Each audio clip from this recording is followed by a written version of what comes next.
Hello my YouTube family, কেমন আছো তোমরা সবাই? আশা করছি সবাই ভালো আছো। আমি অনেক অনেক বেশি ভালো আছি। কেন কি জানোই তোমরা যে আমি আমার বাপের বাড়িতে এসেছি। তো বাপের বাড়িতে আসলে কোন মেয়ে ভালো থাকে না বলো? সব মেয়ে ভালো থাকে।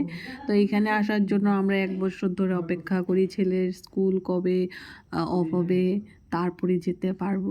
তো যাই হোক, যেহেতু এখন ছেলের এক্সাম শেষ, তো অ্যাডমিশন হবে, তো একটু অফ আছে টাইম, তো তার জন্য এসে পড়েছি আমরা।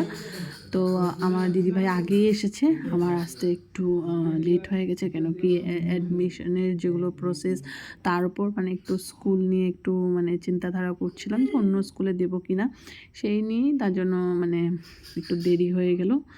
তো যাই হোক বন্ধুরা, তো এসে পড়েছি বাবার বাড়িতে।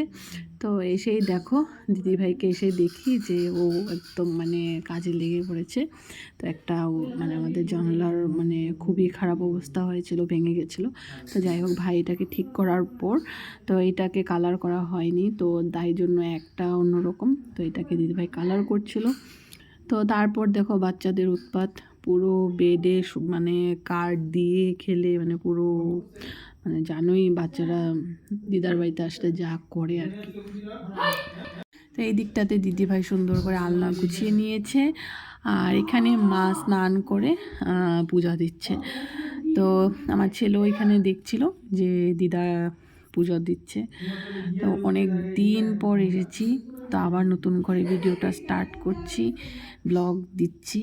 তো এই দেখো মার লাড্ডু সোনা, তো মা এখন লাড্ডু সোনাকে সুন্দর করে সাজিয়ে নিয়েছে আর পুজো দিয়েছে। আর সব থেকে সুন্দর জিনিস আমার খুব পছন্দের, এই দেখো বাড়ির ফুল, কত ফুল ফুটেছে, মানে কত ফুল। আর অনেকগুলো গাছ তো কেটেই দেওয়া হয়েছে, যার জন্য আগের মতো সেরকম এখন ফুল ফোটে না, কিন্তু হলেও এই গাছটাতে অনেকটা ফুল ফুটছে। তো এখন মা সুন্দর করে ঠাকুরকে ফুলগুলো সাজিয়ে দিচ্ছে, তো সেটাই আমি দাঁড়িয়ে দাঁড়িয়ে একটু ভিডিও করলাম। আর আমাদের সিংহাসনটা দেখো, অপরূপ সুন্দর সিংহাসন একটা, মানে কি বলবো।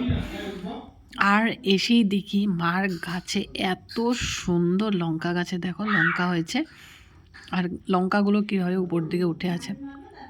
সাধারণত লঙ্কাগুলো নিচের দিকেই থাকে, তো এই লঙ্কাগুলোকেই দেখলাম এইভাবে সোজা হয়ে আছে।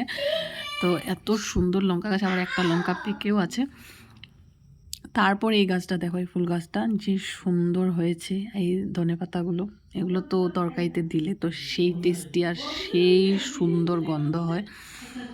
তো যাই হোক, ফুল গাছগুলো সুন্দর, মানে আমি মানে আর পারলাম না, তো ভাবলাম এগুলো ভিডিওতে ক্যাপচার করাই হবে, তো এই জন্য ওগুলো সব ভিডিও করেছি।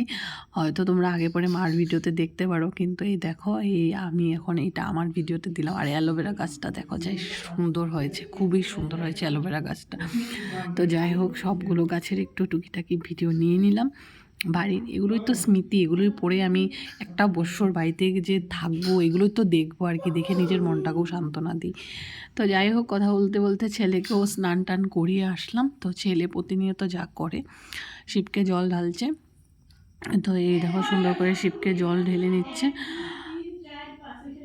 তো তোমরা আগে পরেও দেখেছো যে ও এই জিনিসটা সবসময় করে, আর আমি এটাতে ওকে একটু মানে সেরকম ফোর্স করি না যে করার জন্য, তো ও নিজের থেকেই করে। তো সেই জন্য আমারও ভালো লাগে। বাচ্চারা একটু ঠাকুরের প্রতি ভক্তি থাকাটা খুব প্রয়োজনীয়।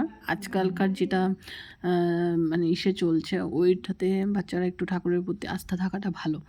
তো যাই হোক, ছেলে সুন্দর করে ঠাকুরকে প্রণাম করে একদম ওর নানিকে আদর টাদর করে এবার দেখো ড্রেস পরে সুন্দর করে পোজ দিচ্ছে।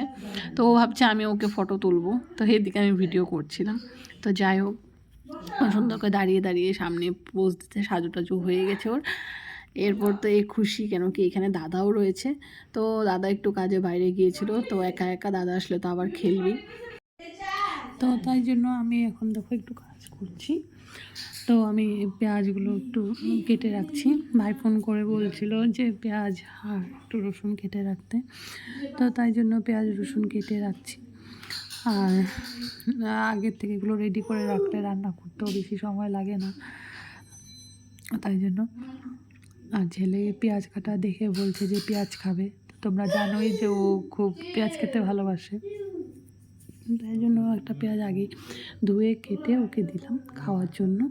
তার একা যেহেতু আছে এখন বাড়িতে, তার মাও সেই দিকটাতে পুজো দিচ্ছে, তো আমি ভাবলাম যে আমার সামনে বসিয়ে রাখি। ওই জন্য আমার সামনে বসিয়ে রেখে বললাম যে এখানে বসে থাকো, অনিয়ন খাও, আর আমি এগুলো কেটে ঠিকঠাক করে নিচ্ছি।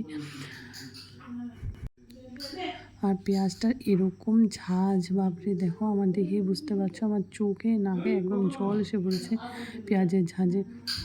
পেঁয়াজগুলো এরকম ঝাঁঝ ছিল। বাড়িতে তো প্রত্যেক দিন কাজ করা হয়, তো এখন এসে মানে এখানে হাতে হাতে সবাই কাজ করছি, সেরকম গায়ে লাগছে না। কিন্তু বাড়িতে যখন কাজ করি সবটা কাজ একাই করতে হয়, তো অনেকটা গায়ে লেগে যায় কাজ। আর এখানে এসে প্রায় কাজ মা, দিদি, মা তো সেরকম এখন পারছে না, দিদিটাই বেশি সব কাজ করে নিচ্ছে, তো আমি টুকটাক কাজ করছি। তো এই দেখো পেঁয়াজ কাটতে কাটতে একদম নাকে জল এসে পড়েছে, চোখে জল এসে পড়েছে।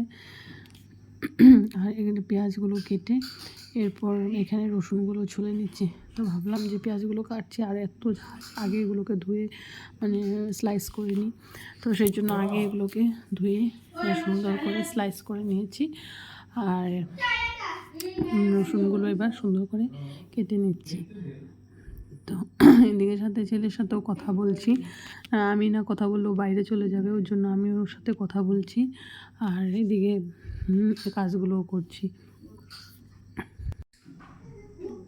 দেখতে পাচ্ছ যে রসুনগুলো সুন্দর করে খোসা ছাড়িয়ে নিচ্ছি আমি সবগুলো রসুনেরই।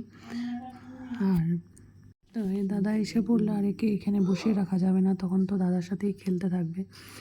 তো যতটা সময় দাদা না আসে ততটা সময় আমার চোখে চোখে রাখতে হবে, তো তাই জন্য এই দেখো সামনেই বসে রয়েছে আমার, আমি ওকে আর দেখাতে পারছি না। তো তারপরে দাদা এসে পড়েছে, তো আর বাইরে চলে গেছে, আমারও পেঁয়াজ রসুন কাটা হয়ে গেছে। তো এই দেখো দাদা গিয়েছিল একটু সেলুনে ওর হেয়ার কাট করার জন্য, তারপর দিদিভাই এসে আবার ফাস্ট কোট দিয়ে গিয়েছিল, এরপর মানে প্রাইমারটা দিয়ে করে গিয়েছিল, এরপর কালারটা করছে। তো প্রাইমারটা শুকিয়ে গেছে, তো এসে এখন কালারটা করছে। তো এখানে সবাই মিলে আমরা দাঁড়িয়ে দেখছি। তো যাই হোক, ওইটা করে যার একটার জন্য কি মিস্ত্রি ডাকবো আর কালার করবো। তো জিজু যেহেতু কালার এনে দিয়ে গিয়েছিল, কালার ব্রাশ প্রাইমার সব এগুলো তারপিট সব এনে দিয়ে গেছিলো, তো ওই জন্য দিদি বলছে আমিই করে দিই, তো ওর জন্য ওই করে নিচ্ছে সুন্দর করে। তার দেখো সুন্দর হয়েছে, মানে খুবই সুন্দর হয়েছে, মানে সাধারণত একবার কেউ ট্রাই করলে এত সুন্দর করে করতে পারে না, কিন্তু এটা তো খুব সুন্দর করেই করেছে। তো তারপর মা এখানে দাঁড়িয়ে দাঁড়িয়ে মালা করছিল আর দেখছিল দিদিকে। আর এই দেখো কতগুলো কাপড় ধুয়েছে, সবগুলো কাপড় দিদি ধুয়ে রেখেছে। আর আমার জন্য এখানে মানে বাড়িতে তো সেরকম খোলামেলার নিচে এরকম জায়গা নেই, জানোই আমাদের সব পাকা, এরকম জায়গা নেই, গাছপালা নেই, তো এরকম মানে এসে হলে একটু ভালোই লাগে বাচ্চাদেরও। তো যেহেতু কাপড়গুলো শুকিয়ে গিয়েছে, মা দাঁড়িয়ে দাঁড়িয়ে ভাবলো যে কাপড়গুলো নিয়ে যাই, তো মা সব কাপড়গুলো তুলে নিচ্ছে দেখো, আর যেগুলো ভেজা সেগুলো রেখে দিচ্ছে, শুকনোগুলো তুলে নিচ্ছে। তো ওইদিকে মালা করতে করতে বাদ বাকি কাজও করে নিল সুন্দর করে দেখো। আর ভেজা কাপড়গুলো সুন্দর করে এইভাবে এই সাইডটাতে একটু রোদ আছে, এই সাইডটাতে দিয়ে দিয়েছে, তাই এইভাবে দেখো সুন্দর করে দিদির কালার এক সাইডের কালার হয়ে গেছে। তাই এখন ভিতর সাইডে কালার করব, ভিতর সাইডে কালার করছে। হ্যাঁ, এটা করার পর কালার করা কমপ্লিট হয়ে যাবে। আর এই দেখো এখানে তুলসী বেদির এই তুলসীটা এখন নতুন গাছ লাগিয়েছে, আগের গাছটা এই দেখো এত বড় তুলসী গাছ মানে হয়, এই প্রথম দেখলাম আমি। আমাদের বাড়িতে কিন্তু এত মোটা মোটা তুলসী গাছ হয়, গোড়াটা দেখতে পাচ্ছ কত মোটা আর বড় হয়েছে। তো যাই হোক, তারপর হচ্ছে ছেলেকে নিয়ে একটু বসলাম সন্ধ্যার সময় পড়াতে, আর এদিকে মা, ভাই, দিদি, ভাগনা সবাই মিলে লুডো খেলছে। তো আমার ভিডিওটা কেমন লাগলো অবশ্যই কমেন্ট করে জানাবেন, আমার চ্যানেলটাকে সাবস্ক্রাইব করতে একদমই ভুলবেন না। আজকের জন্য টাটা, সবাই ভালো থাকবে, সুস্থ থাকবে।